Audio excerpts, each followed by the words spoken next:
Let me write it down here, and then I will be back to it.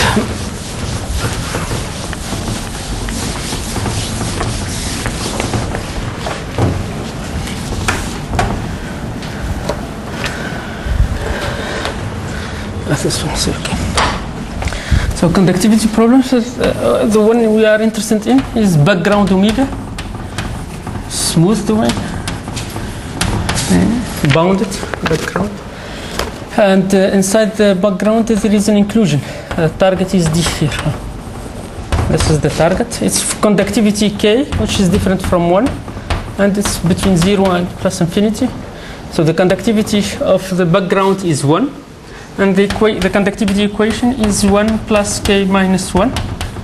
Characteristic function of the inclusion, gradient U equals 0, normal derivative equal G. This is on the boundary, and this is omega. And here U is the electric potential.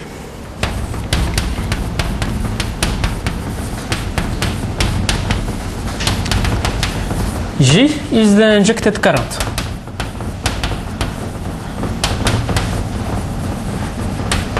K is the conductivity of the target.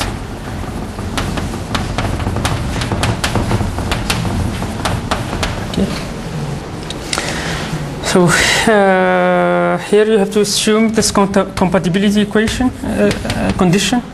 The average of G on the boundary equals 0, and because this is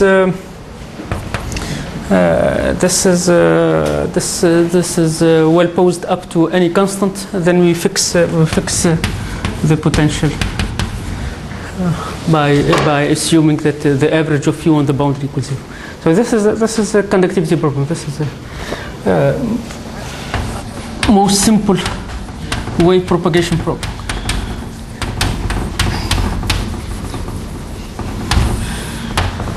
So in order to understand this and to analyze mathematically this problem, let me introduce the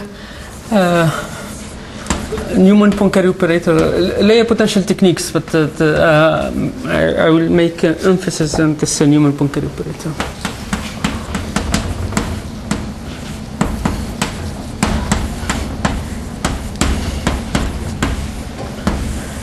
Okay, so what's this? Let's assume for simplicity that all of these lectures, the space dimension is equal to. Let me introduce the fundamental solution, gamma x 1 over 2 pi log of x. This is the fundamental solution of Laplacian. So when you take Laplacian gamma equal Dirac mass at 0. Okay.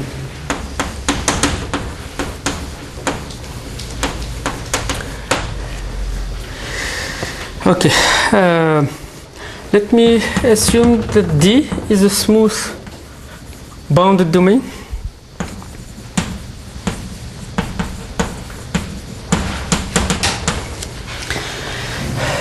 Okay, let me assume that its smoothness is like C1 alpha for some alpha between 0 and 1. And let me introduce the operator KD star phi of x for phi some density in L2 of the boundary of D. So this is the boundary of the inclusion. Okay, and it's a normal outward normal, and this operator is given by 1 over 2 pi the convolution with this kernel nu of x minus y square phi y d sigma y. Nu of x is outward normal at x. X is on the boundary of D, and this is the density, and you integrate this density, you make the convolution of this density of this kernel. Okay, this is normal derivative d gamma d nu x of x and y. Okay, good. So this is KD star. KD star is Newman-Poincaré operator. It has a name because it's useful. And KD of phi of x, this is for x on the boundary dd.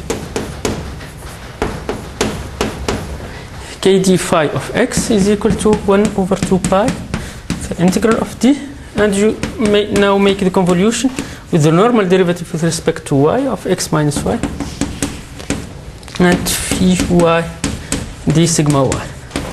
So this one is y minus x mu y over y minus x square. Okay, and you have to get out this 1 over 2 pi, so you put it here. Okay. So KD is or KD star is the L2 adjoint of KD. Okay. And because of the smoothness of the boundary, because of this smoothness, we can prove that KD and KD star are KD and KD star. If you consider them from L2 to L2, they are bounded operators. They are compact. Okay. And this is because of the smoothness. Actually, you can estimate the singularity of this kernel. And because the curve is assumed to be C1 alpha, this is nu of x or nu of y, x minus y square. This behaves like some constant, x minus y and y minus alpha. So it's weakly singular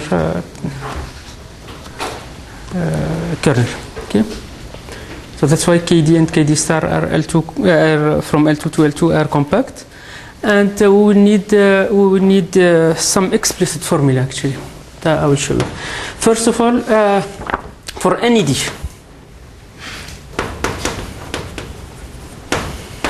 KD of 1, this is integration by part. You can prove that this is 1/2. Okay. When D is a disk, you can prove that KD is equal to KD star for any phi. So KD is self-adjoint, and this is nothing else than 1 over 4 pi r. R is the radius of the disk, and the average of phi. Okay. So KD star, when D is disk, is just average of phi up to some constant. Okay. Now I would need this kilogram. Kilogram says something about the invertibility of lambda identity minus KD star.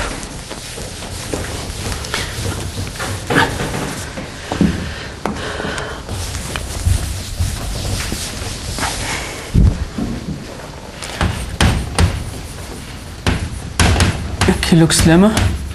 I would need this in order to introduce the concept of generalized polarization tensors. So it says that lambda A minus KD star, if you think about from L2 to D to L2 to D, it's a bound operator, and this is for any lambda larger than 1/2, lambda A minus KD star is invertible.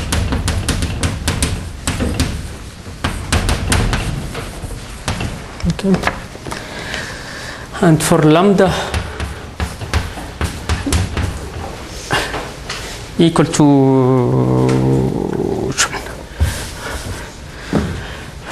is invertible. Let's make it better. Okay, maybe we need like let's okay, we need for lambda in -1/2 you have to exclude 1/2 plus infinity. Lambda A minus KD star is invertible from L2 to L2, and for lambda equal 1/2, then 1/2 identity minus KD star from L2 0 the boundary to L2 0 to the boundary is invertible. When L2 0 is the set of function in L2,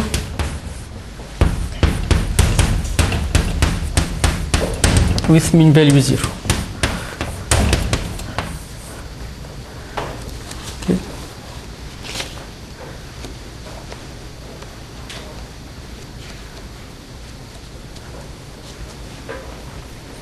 So this is lemma. It says that lambda a minus kd star, if lambda is larger than 1/2 in absolute value, then it's an invertible operator.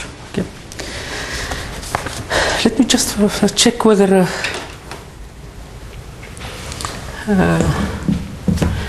what's the average of whether lambda a minus kd star, and just check lambda a minus kd star, it sends L2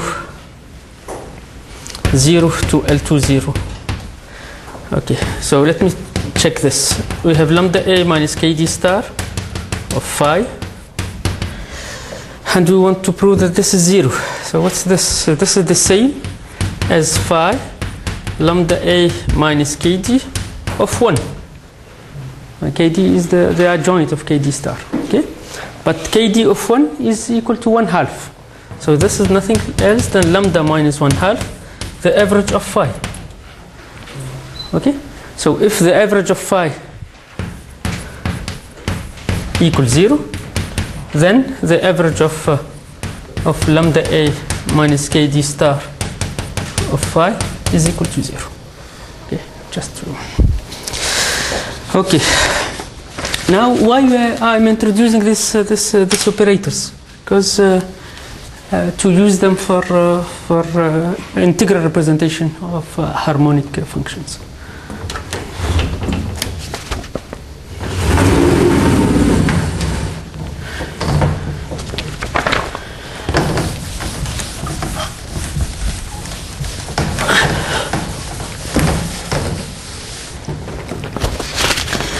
So let me take U smooth enough, actually L2, and its gradient in the sense of distribution is L2. So I will call this space W1, 1, 2 of D.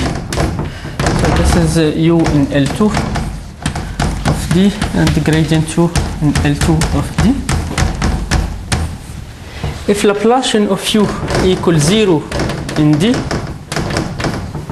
U is harmonic inside D, then just integration by part, we can prove that U of x for any x in D is equal to the integral on dd of this is Green's formula, U of y, normal derivative of the fundamental solution x minus y minus normal derivative of U of y gamma x minus y, and you integrate over d sigma. So this is Green's formula.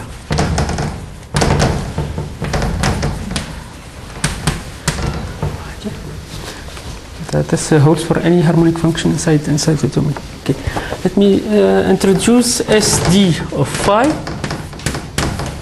equal to the convolution with the fundamental solution, this kernel. Okay, gamma x minus y, it's logarithmic x minus y, phi of I d sigma y. So this one is called single layer potential.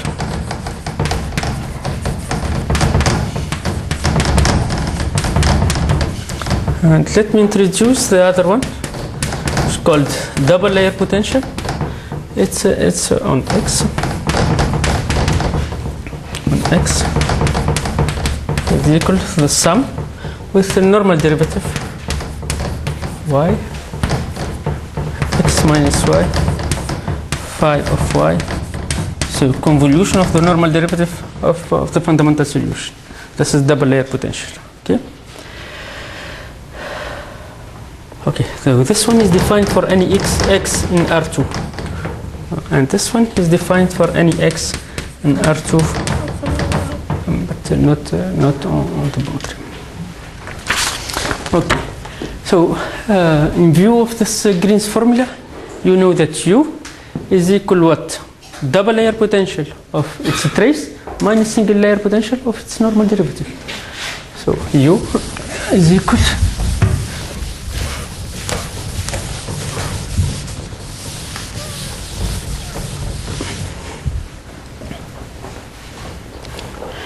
U is equal in omega in D. It's equal to double layer potential of its trace minus single layer potential of its normal derivative. So F is the trace of U on the boundary. G is the normal derivative of U on the boundary. So if you know the trace of a harmonic function and its normal derivative on the boundary, you know the harmonic function, because it's a Green's formula. It's a double layer potential of the trace minus single layer potential of the normal derivative. Okay. Now these single layer potentials, I call them CD. Single layer potentials and double layer potentials, they are harmonic functions of any density phi in L2. They are harmonic in D and in outside D, in R2 minus D. They are harmonic functions. Take any phi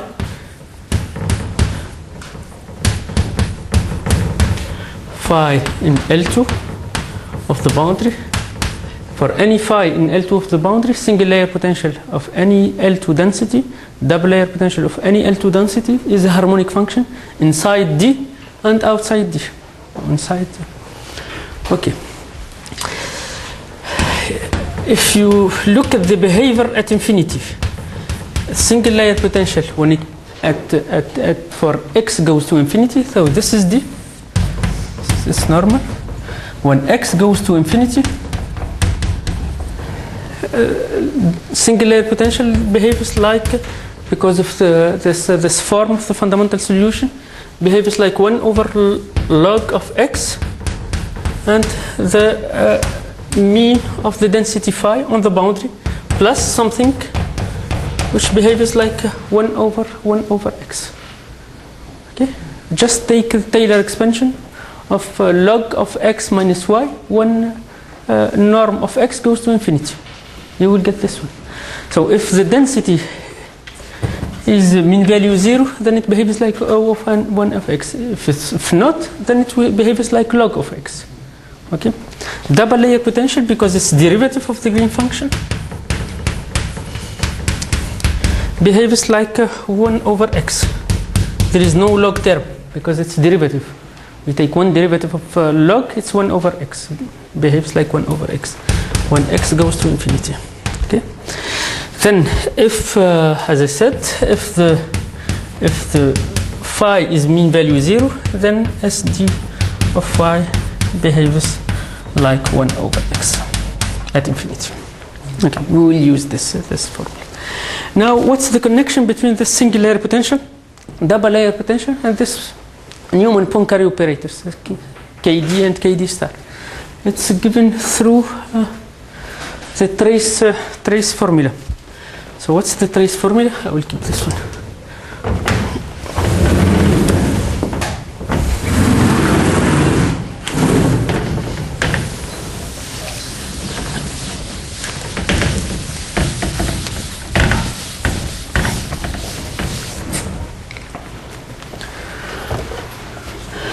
Trace formula.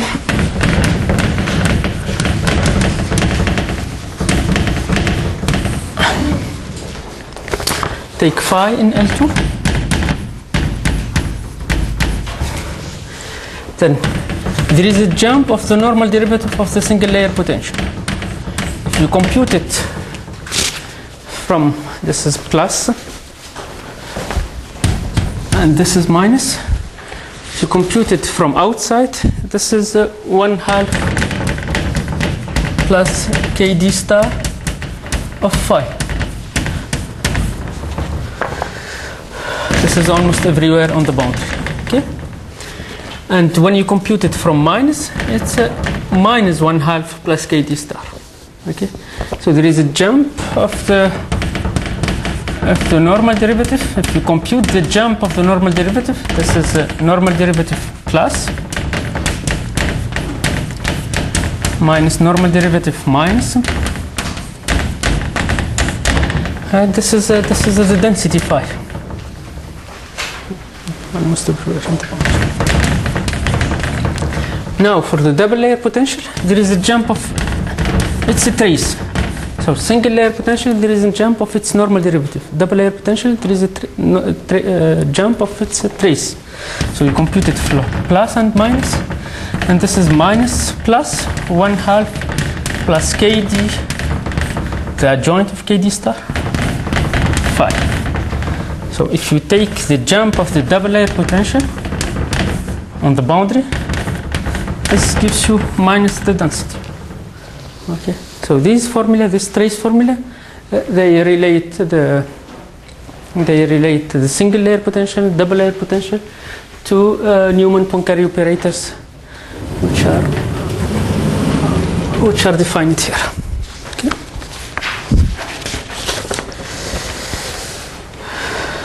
Okay. Now we can compute them for circles. If D is a disk, then we can compute explicitly what is SD, what is the double layer potential of D, and what is KD and KD star. So let me give you the formula. This is interesting. So formula is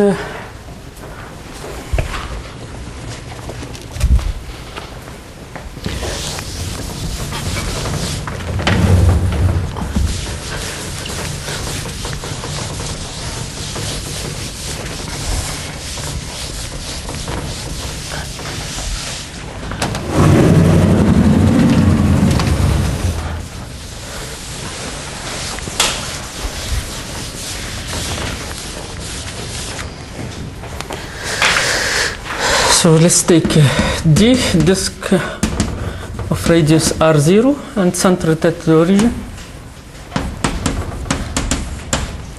Single layer potential. If you want to compute them for disk, you compute them only for exponential function, exponential E and theta, and that's all, because this is L2 basis. Exponential E and theta, and of x, and this is minus R0 over 2n R over R0, radius of to the power n exponential E n theta, when R is modulus of x, and theta is R theta are the polar coordinates. Okay, and this is when R is smaller than R0 inside the disk. SD of exponential is given by this formula. Outside, it has to be continuous. A single layer potential is continuous function on the boundary. Okay, so this is minus R0 to n, R0 over R to the power n exponential A n theta, and you can check easily this is continuous. R0 equal R, this is equal to this one. This is for n different from 0. Double layer potential, it's given by 1/2 R0 to the power n exponential E n theta for R smaller than R0, and this is discontinuous. Okay, and the jump should give exponential E n theta when R equal R0. So this is minus 1/2 R0 over R to the power n exponential E n theta for R larger than R0. Okay, and KD of exponential E n theta is equal to what? To KD star of exponential E n theta, it's equal to some constant, the average of exponential E n theta, it's 0. So this is KD star exponential E n theta, and this is 0 for n different from 0, and KD of 1, I just gave it. KD of 1 for any domain, KD of 1 is equal to 1/2, but KD of 1 is equal to KD of star when D is disk. So KD star of 1 is equal to KD of 1. This is because D is disk, and this is equal to 1/2. Okay.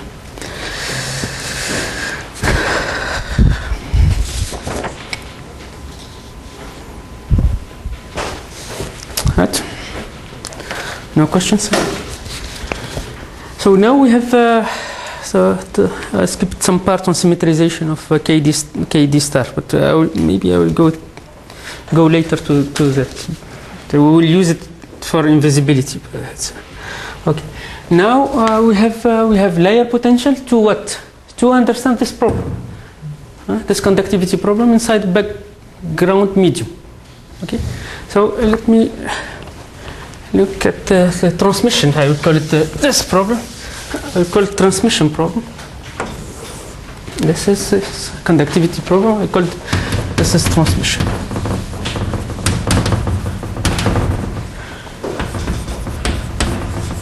And this one is in bounded domain.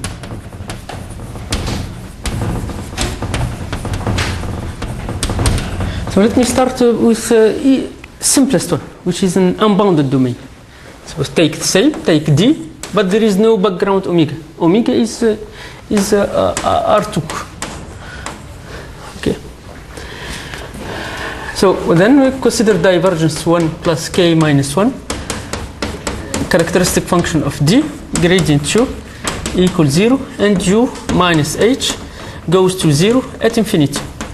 So what's H? H is a harmonic function.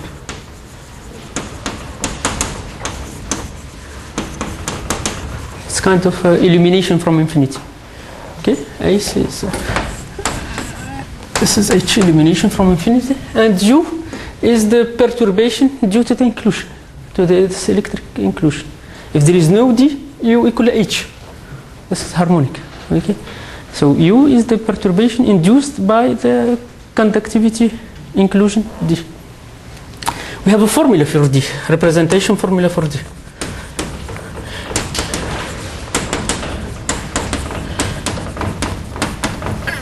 So this equation means what? Means Laplacian of U equals 0 in D and outside D. U is a harmonic potential, the electric potential is a harmonic function outside the inclusion and inside the inclusion. It has no jump, because we are looking at solution W12, grade U in L2, and it's a gradient in L2. So this writing is a writing in sense of distribution. So there is no jump, otherwise it will not belong to W12. Okay, its gradient cannot be L2, but its normal derivative from plus. So this is D, this is plus, this is minus, is equal to what? Is equal to K. There is a jump of the normal derivative, but this is conservation of the flux on the boundary. And then U minus H goes to 0 at infinity. So this is exactly the same as this one. As I said, single layer potential is harmonic function. Okay. It doesn't, there is no jump on its trace. It doesn't jump across the boundary, but its normal derivative jumps across the boundary. So U can be represented by single layer potential of some density. U is equal to single layer potential of some density. So let's find out what is phi. This one is harmonic outside, because this one is harmonic and this one is harmonic. It's harmonic inside. Okay? No jump, so this equation is satisfied. No jump on the boundary of the traces. This one is satisfied of y. This one is satisfied if phi is equal 0. It's written here. If phi is mean value 0, then single layer potential behaves like 1 over x. So the difference between U and H goes to 0 at infinity. It's not log. Okay? So this one constraint on phi, and then let's write this one. What's the normal derivative plus and what's the normal derivative minus, and write down the equation of phi. We have one equation and we have one unknown. So there is a chance to write down to find the solution. Okay? So normal derivative plus is normal derivative of H. There is no jump on the normal derivative of H. It's harmonic everywhere. Plus normal derivative of single layer potential, which is 1/2 plus KD star of phi. Then normal derivative minus is normal derivative of h plus minus 1/2 plus kd star of phi. This is trace formula. Now we multiply this by k. It's k here, with k here, and then subtract, and the result should be 0. When we subtract, we will find that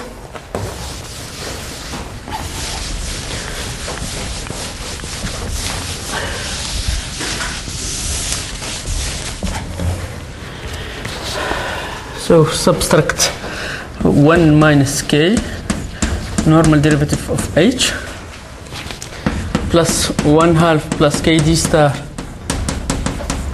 phi minus k minus 1/2 plus kd star phi. This is equal to 0. Okay.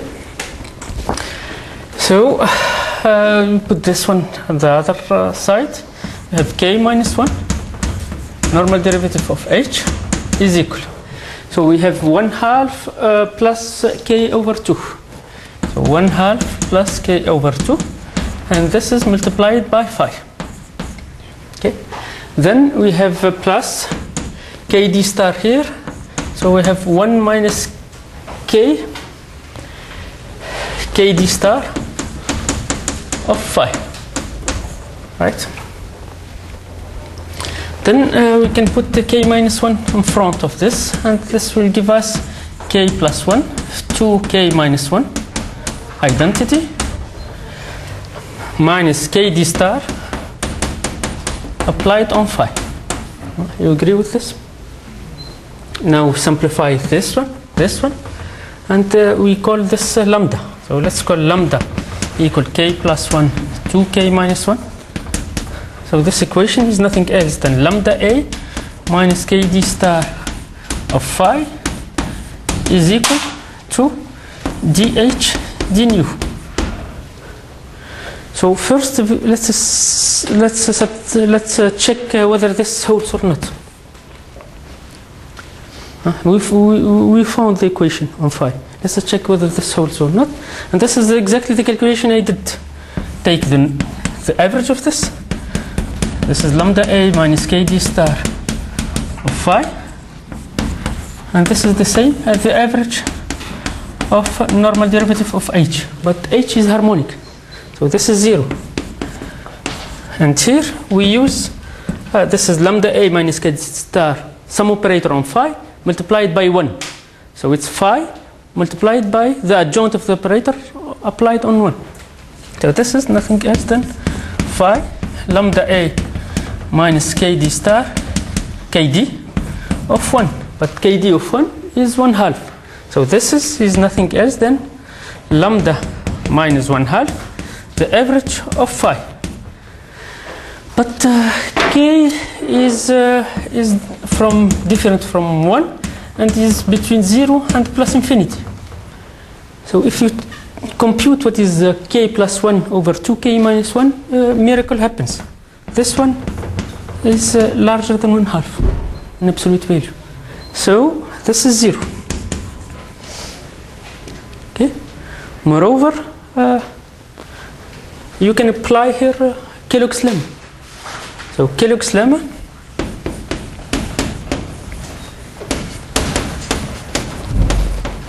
gives what? Gives that phi equal to lambda a minus kd star minus 1 of the normal derivative of h on the boundary of D, because lambda Kellogg's lemma says lambda a minus kd star is invertible from L2 to L2, provided that this holds. Okay.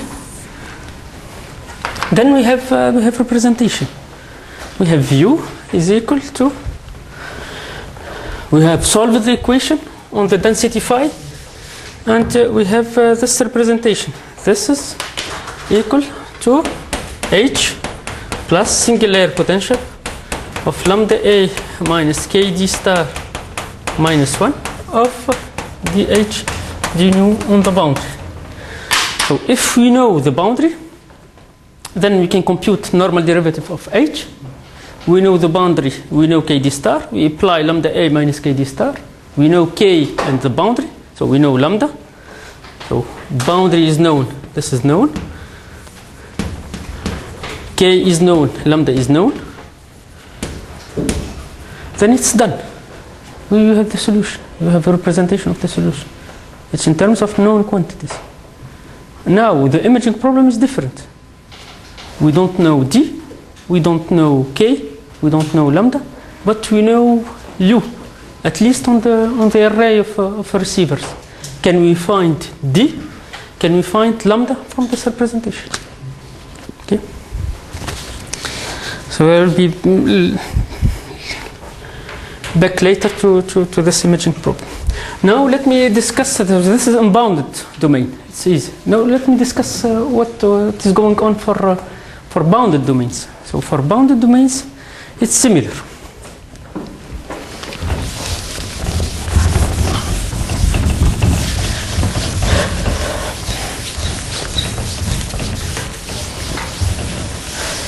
We have same representation, but with H defined, we define H like, so I will try to prove it. We define H like, what the sign of H?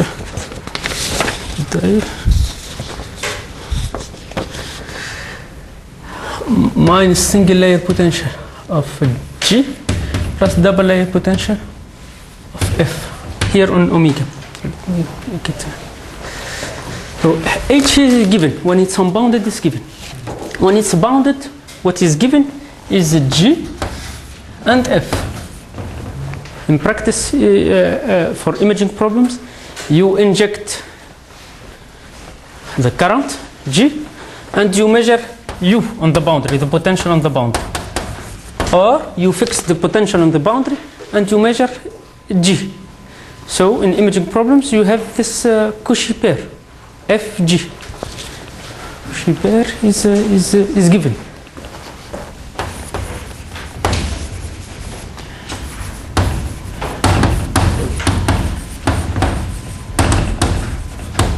You construct the function H, single layer potential of, you apply single layer potential of the background medium. This is not D, this is omega, plus double layer potential of the background medium.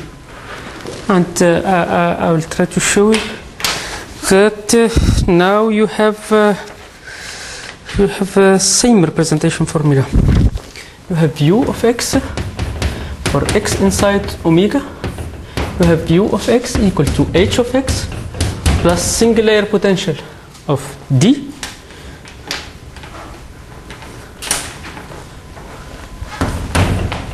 lambda A minus K star of D and normal derivative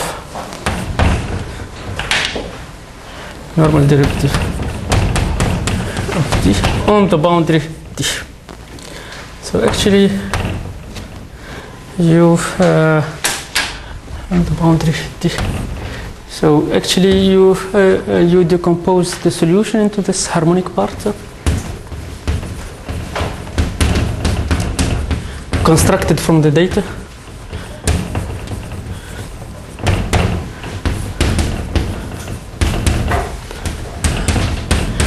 And this part is a reflection part. And actually it contains all the information about D and about the lambda. So for imaging problems, for direct problem, you can generate U knowing F and G by this formula. For imaging problems, you have F and G, this pair of measurements, the input and output.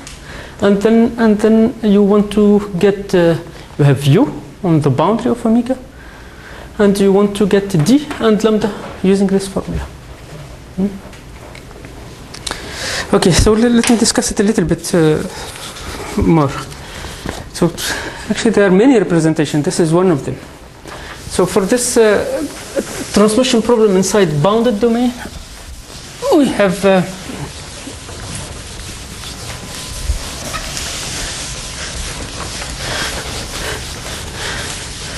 we can introduce a Newman function.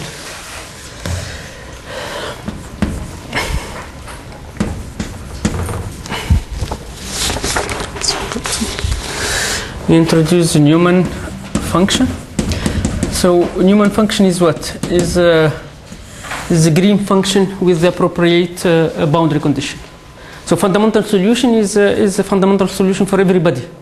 Okay?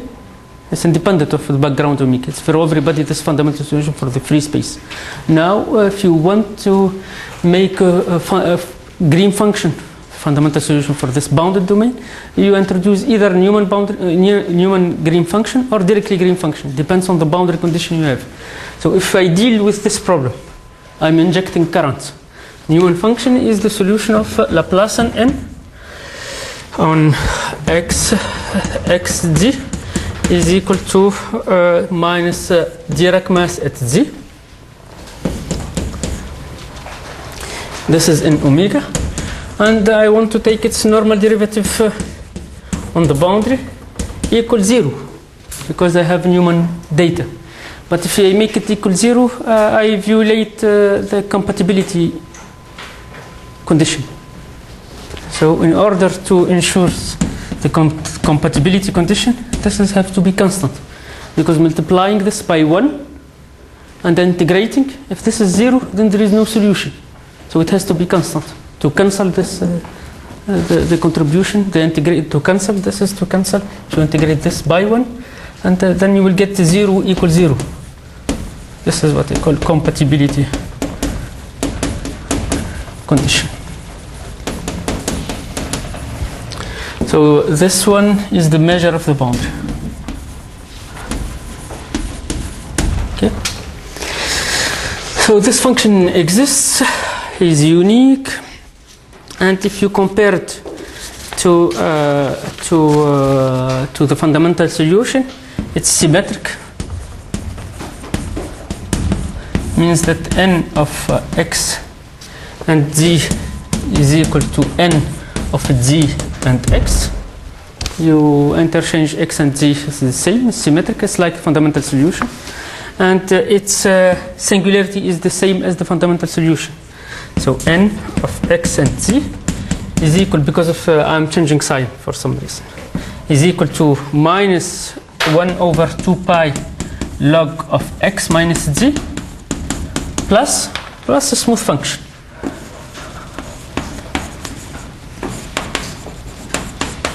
Actually, smoothness can be described. This is W3. It's between H1 and H2. Okay. This is interpolation. It's H3 half. Okay, so singularity is the same as singularity of the Green function. Okay, the boundary doesn't change. The boundary condition doesn't change the singularity of the fundamental solution. Okay, and actually there is a formula, very useful formula, which relates n to gamma. So what's the formula?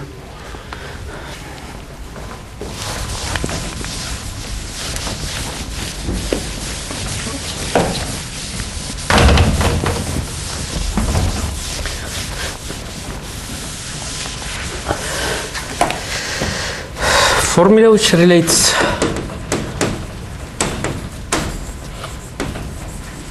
n to gamma. Take z inside omega, take x on the boundary, then if you take minus 1/2 plus k omega of the n, this gives you gamma modulo constants. So let me make it precise. So this is n of z, gamma of z. So gamma of z of x is nothing else than gamma of x minus z, and n z of x is nothing else than n of x and z. So when you apply minus 1/2 plus k omega on n, you will get gamma for any x on the boundary. Okay. So there is a relation between the Newman function and the fundamental solution. And actually this relation is very useful for post-processing the data. Means what? If the data are coming from bounded domain, using this formula, you construct what would be the data coming from free space, which is much useful and much simpler, because for free space you don't have to do the study of the resolution and stability analysis of the algorithm is much easier. It's based on the fundamental solution, which is explicit. N is not explicit. N depends on omega. It's not explicit. There is no way to get the explicit formula. It can be explicit for disks, okay? But it's for other shapes, it's not explicit. And you want to analyze the imaging algorithm to analyze their stability and their resolution. So one way is to post-processing the data, to make it like coming from the free space, and this relation will do the job. I will show it to you in one example. Okay, and actually using this relation, you will see this one makes sense. You construct the harmonic function, which this one makes this one extends the problem to the free space, and then you have a free space representation. This is exactly free space representation with h coming from infinity. So if you send this h coming from infinity on D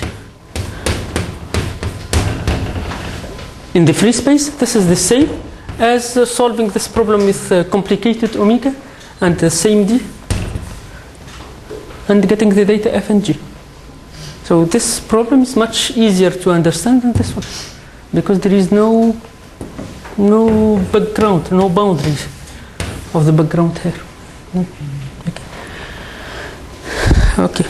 So this n, any solution of I didn't say it, but if you take the background solution, Laplacian u equals 0 and normal derivative equal g on the boundary, and you normalize u by 0, then you can represent u of x like what? Like it's nothing else than convolution of g with n. It's the over omega n of x and z, zg, d sigma z. So any solution to the background problem with g is given explicitly in terms of n. Okay.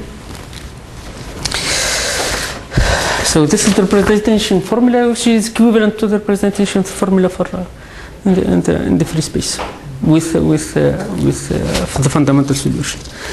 Now, okay. So we have this representation, u equal h decomposed into harmonic part and reflection part, and we can also write. So when you write it like this, what to justify? This is harmonic inside omega. This is harmonic and this is harmonic. This is harmonic inside omega. So you go back, you write this formula, and you go back to the problem. You want the function to be harmonic here and harmonic here. It's done, because the singular potential of D is harmonic function here, is harmonic function here. You want it to be continuous across this boundary. It's done, because singular potential it's continuous. You want it to have this jump condition satisfied on the flux continuity of the flux. It's done, because it's exactly the same calculation as for free space. You write that normal derivative plus is equal to normal derivative plus of h and normal derivative plus of this one. Normal derivative minus is equal to normal derivative minus plus normal derivative minus. Multiply the second equation by k, and you subtract. You get exactly the same equation. So you get phi equal lambda a minus kd star of normal derivative of h. So you get it. Now the only thing that you have to justify is this boundary condition. Normal derivative of u is g, but this is by construction of h. Okay. And its trace is f. This is by construction. H is a convolution of the single layer potential of is a sum of the single layer potential of G and double layer potential of F. Okay. For 10 more minutes. Second representation is you want to represent this in terms of background solution. So you have U equal H plus single layer potential lambda A minus KD star of dH d nu, but you can write down another representation, second representation.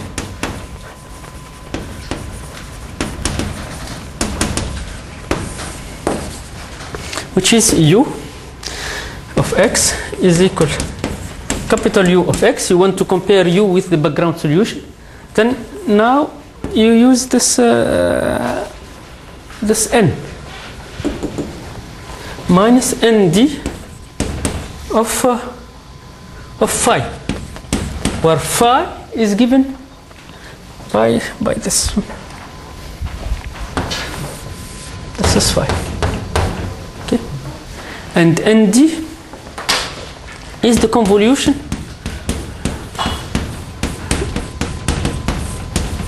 of N of X and Z with phi of Z d sigma Z.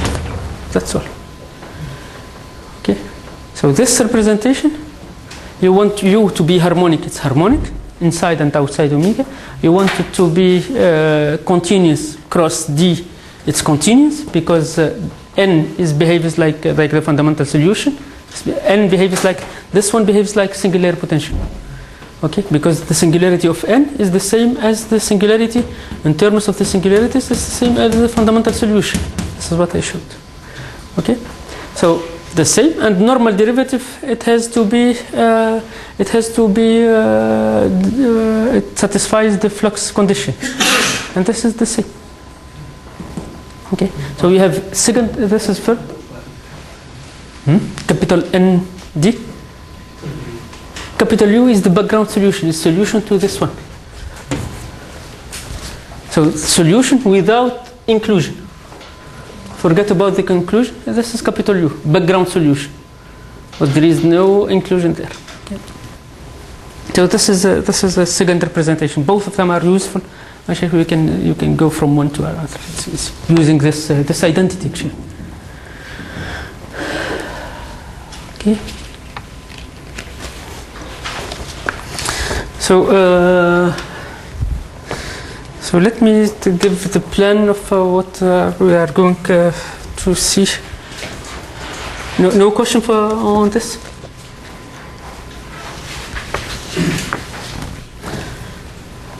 So for the afternoon lecture, this is the conductivity problem. I'll discuss the Helmholtz equation. So some basic facts on Helmholtz equation. So Helmholtz equation is what? I call this, get the same picture. So this is omega, background. Now it's electromagnetic background. It has two parameters. Epsilon 0, permittivity,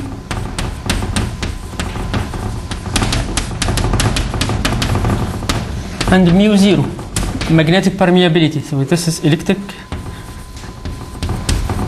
permittivity, this is magnetic permeability. Okay. Inclusion D, it's with, let's assume piecewise constant configuration.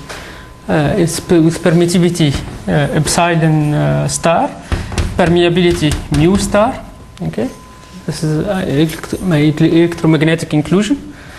See, electromagnetic target inside this conductor omega.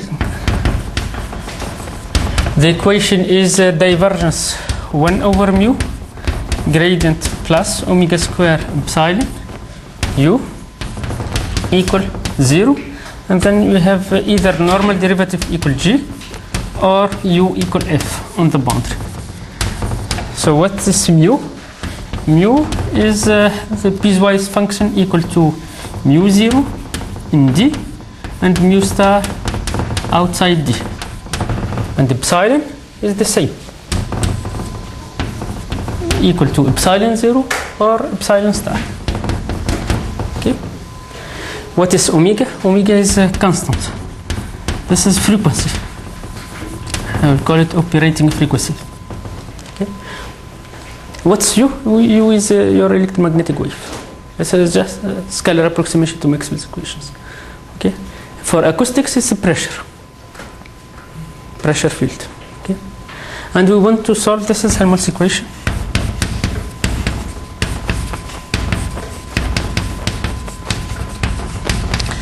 And we want to what? We want to get a similar formula to those. Similar representation formula for the solution U to the Helmholtz equation. So I will discuss first Helmholtz equation in unbounded domain. I will keep it like this. So this is bounded domain. Bounded. Unbounded domain would be, this is D, and omega is the free space. Epsilon 0, mu 0. And I will send something like H. For the conductivity, H was harmonic. For the Helmholtz equation, H should satisfy the free space Helmholtz equation. Laplacian plus k square equals 0. What is k square? K square is equal to omega square epsilon 0 mu 0. Okay. When it's constant, you multiply this here, and you will get Laplacian plus k square, k0 square, u equals 0. Okay. There are particular solution. Two particular solution of this one. H either plane wave, exponential a k0 some angle times x, where theta is on the unit sphere. This is a solution of Laplacian plus k0 square. This is called plane wave, or spherical wave, spherical or cylindrical. It depends on the dimension. So if I will call it, I'll put it in blue, or spherical, cylindrical, and we are in dimension 2. So cylindrical or spherical if we are in dimension 3. So spherical wave is this wave propagating on circles of cylinders. So in dimension 2, cylindrical wave is given by this Bessel function h10, and spherical wave is given by exponential ek0 x minus the point source over 4 pi x minus the port source. So here we'll call them here.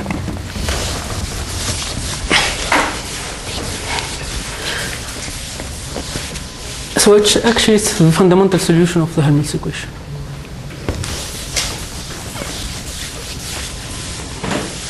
So these are fundamental solutions.